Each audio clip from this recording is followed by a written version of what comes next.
জুলাই যোদ্ধাদের সাথে বাকবিতণ্ডায় জড়াইলেন যে আপনারা কেন মব করেন না, পার্লামেন্টে মব করেন, এখন বাইরে কেন মব হইতেছে না, এই জন্য আপনাদের মনের দুঃখ। নাসিরউদ্দিন পাটোয়ারি ওমরা করে আসছে, আইসাই দেখলাম সে একটা জায়গায় ঘুষি মারতেছে, তখন বলতেছে আব্বাস সাহেব রে, তাই সে ঘুষি মারতেছে। সে আল্লাহর নাম জপার বদলে বা মহানবী সাল্লাল্লাহু আলাইহি সাল্লামের নাম জপার বদলে সে হয়তোবা আব্বাস সাহেবের নাম জপছে, আর সে নিজেকে নিকৃষ্ট মানের হিরো আলমের কাতারে নিয়ে যাচ্ছে দিনকে দিন। আমার মনে হয় ওই মব না দেখলে জুলাই বিক্রেতাদের পেটের ভাত হজম হয় না, কারণ তারা নিজেরা মব কইরা অভ্যস্ত। তারা এই ২৪-এর গণ অভ্যুত্থান পরবর্তী সময়ে তারা অগণিত মবের উদ্যোক্তা ছিল।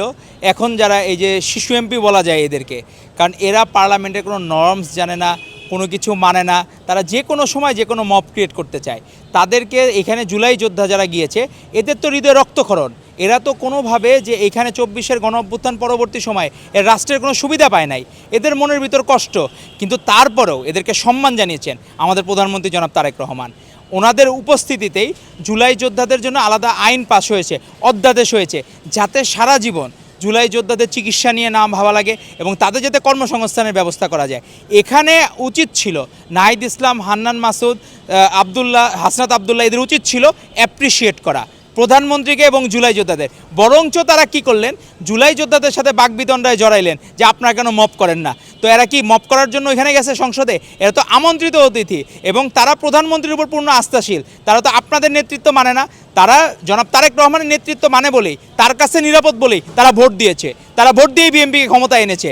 আপনাদের এই মব কর্মকাণ্ডের কারণে আপনারা আরও বিতর্কিত হয়ে নিজেদেরকে, মানুষজন অনেকে বলে না যে মার্কেট আউট সোল্ড আউট, আপনাদের মার্কেটে এই ভ্যালুটা কমে গেছে। আপনাদেরকে মানুষজন, আপনারা যে কোনো জায়গায়, আমরা দেখলাম আমরা যার তার সাথে আপনারা দুর্ব্যবহার করেন। আপনারা মানুষজন যত বড় পজিশনে যায়, বড় পদে যায়, তারা তত নমনীয় হয়, নরম হয়। পৃথিবীর ইতিহাসে যারা জ্ঞানী ব্যক্তি, তারা কিন্তু যত জ্ঞান অর্জন করে তারা বেশি নমনীয় হয়, মানুষের কথা বেশি শোনে, বলে কম। আপনাদের হয়ে গেছে উল্টা। আপনারা দিনে দুপুরে আপনারা মনে হয় স্বপ্নের মধ্যে মব দেখেন, মব না দেখলে, মব না করলে আপনাদের ভাল লাগে না। পার্লামেন্টে মব করেন, এখন বাইরে কেন মব হইতেছে না, এই জন্য আপনাদের মনের দুঃখ।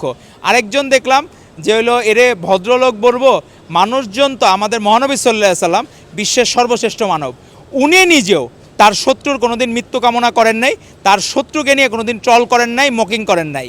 সেইখানে আমরা দেখলাম নাসিরউদ্দিন পাটোয়ারি ওমরা করে আসছে। ওমরা করার পরে তো মানুষজন হয়ে যায় শিশুর মতো, হজ করার পরে মানুষজন হয়ে যায় শিশুর মতো, তার কোনো পাপকর্ম থাকে না। আইসাই দেখলাম সে একটা জায়গায় ঘুষি মারতেছে, তখন বলতেছে আব্বাস সাহেব রে, তাই সে ঘুষি মারতেছে। তো মানুষজন এই ওমরাটা আসলে করতে গেলেও আমার মনে হয় ওমরাতে যে সে আল্লাহর নাম জপার বদলে বা মহানবী সাল্লাল্লাহু আলাইহি সাল্লামের নাম জপার বদলে সে হয়তোবা আব্বাস সাহেবের নাম জপছে। তো এই ধরনের ওমরা তো করে মানুষের কোনো আসলে উন্নতি হয় না, তার মানসিক উন্নয়ন দরকার। আর সে নিজেকে নিকৃষ্ট মানের হিরো আলমের কাতারে নিয়ে যাচ্ছে দিনকে দিন। সে সেই জায়গায় আল্লাহ তাআলা মহানবী সাল্লাল্লাহু আলাইহি সাল্লামের নাম জপে, সে আব্বাস ভাইয়ের নাম জপছে। তো এটা কি এক অদ্ভুত বিষয়। মানুষজন ধর্মকর্ম করতে যায়, নামাজে আল্লাহ তাআলার সাথে তার যোগাযোগ স্থাপন হয়, তার যোগাযোগ স্থাপন হয় আব্বাস সাহেবের সাথে। কি এক অদ্ভুত বিষয়। আমার মনে হয় শয়নে স্বপনে সে আব্বাস সাহেবকেই দেখে। তো এখন আমরা আপনাদের মাধ্যমে মির্জা আব্বাস সাহেবের সুস্থতা কামনা করি, পাশাপাশি নাসিরউদ্দিন পাটোয়ারিরও মানসিক সুস্থতা কামনা করি আপনাদের মাধ্যমে।